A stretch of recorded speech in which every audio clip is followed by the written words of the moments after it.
Now, the question is, why do we have to talk about mental health at a retirement congress? And my question back to you is, why not? If we see that research found that retirement is ranked the 10th most stressful life event, then it's definitely worth something discussing.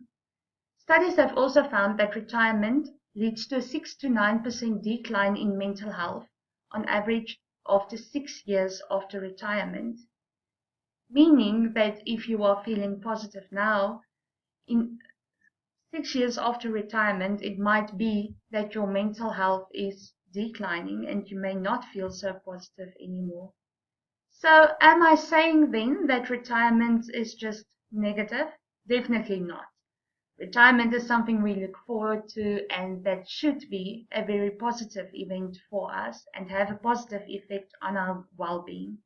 So retirement can be good for your mental health because suddenly you are not experiencing the stress of a work environment any longer, and you have more time for your hobbies. You also have more time for social interaction. So when we look at the photo here, this is actually what retirement should be like for all of us.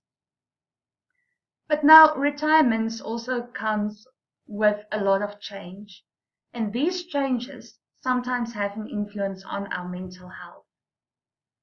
When retirement comes, there's always declined physical activity because you don't get out as often as you used to.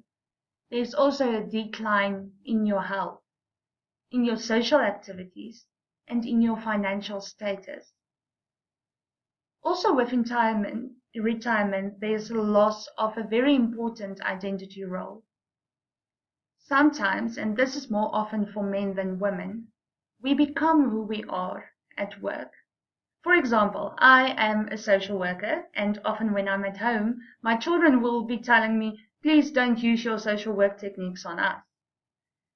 So now my social work status is going over to all of the phases of my life. And when I retire, I'm left with an important question of, if I am not a social worker anymore, then who am I?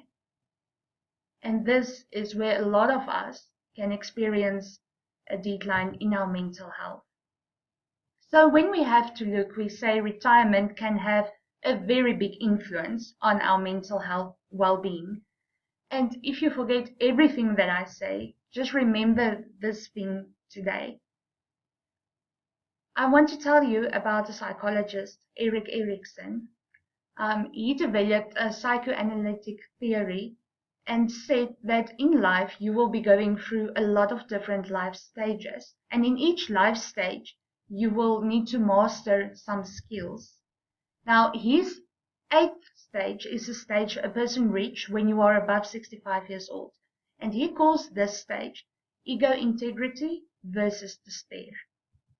We all know when we get to this point in our life, we will consider our life and review our life in terms of the choices that we made and the goals that we have reached. And you will wonder, have I done everything that I wanted to do? Have I done everything that I could do? And depending on what you decide, this will have an influence on your mental well-being.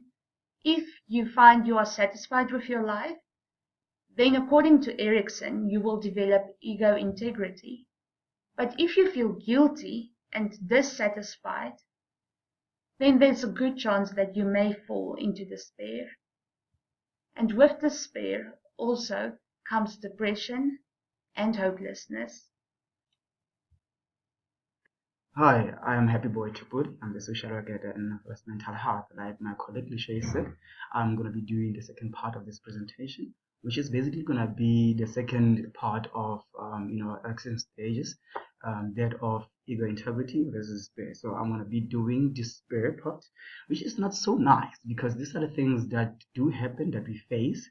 And unfortunately, there's no you cannot express it to people. You are all alone at that time. People do not really get what you're going through, but you're feeling like you haven't achieved much, and most of the times nobody has time for you. So let's look at the cycle of despair a little bit and let's discuss it and how do we also contribute towards it. Okay, this is the second slide that is speaking exactly about that.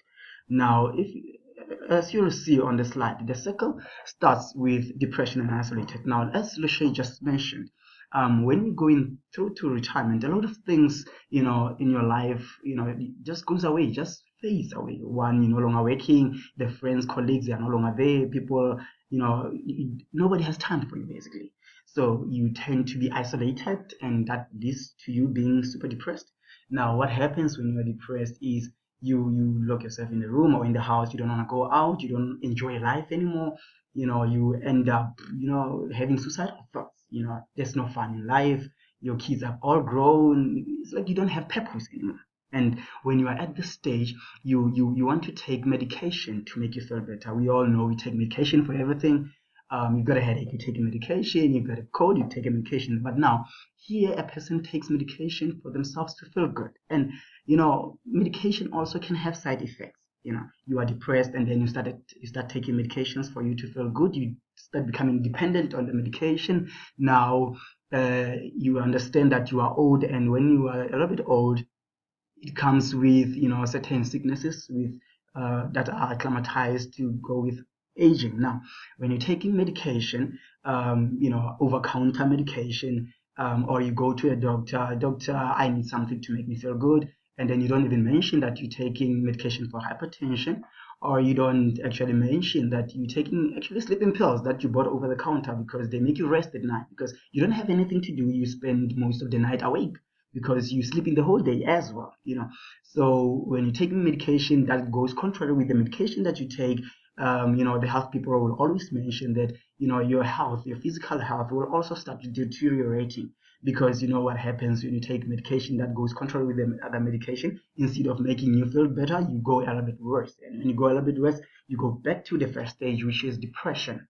Now, the studies has been made, and it has been found that less than 40% of people with mental illnesses seek help for their conditions. Now, this is very worrying because we know that in our communities there's pastors, churches, there is psychologists, social workers.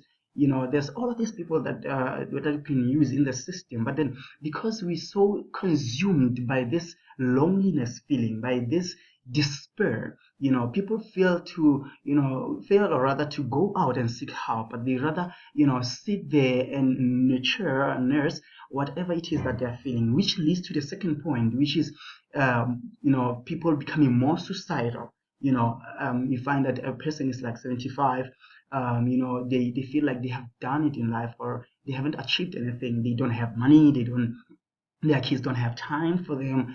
They do not have the work to do anymore. So they feeling like Lucy mentioned that the people have become their work. Like, I'm a happy boy, the social worker, she mentions. Now my work becomes my life. I do not go out to socialize anymore because I'm too busy. My schedule is so packed. Now what happens is I get retired, my schedule has got nothing in it. One of the pictures that was presented on the slides earlier on says, think about what you see, the schedule. I wake up, what do I got to do at 9? Nothing. I'm going to eat breakfast. Afterwards, nothing. I'm going to sleep. I wake up, lunch. Afterwards, nothing. Such kind of things, they work on our nerves, more especially us as men, because we used to be in control. Okay. So, we as Northwest Mental Health, and we render social work services to persons, of all sorts of disabilities, from as early as you were born to the point of retirement, or unfortunately to the point of death.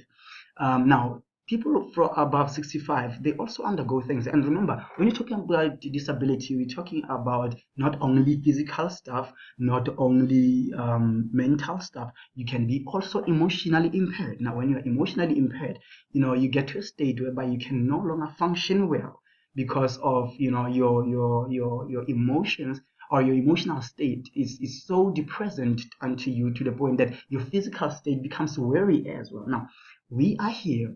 I'll give you the information about our office later on, but then the point in this portion is that we are there to help. There are professionals out there to help. You need to contact us.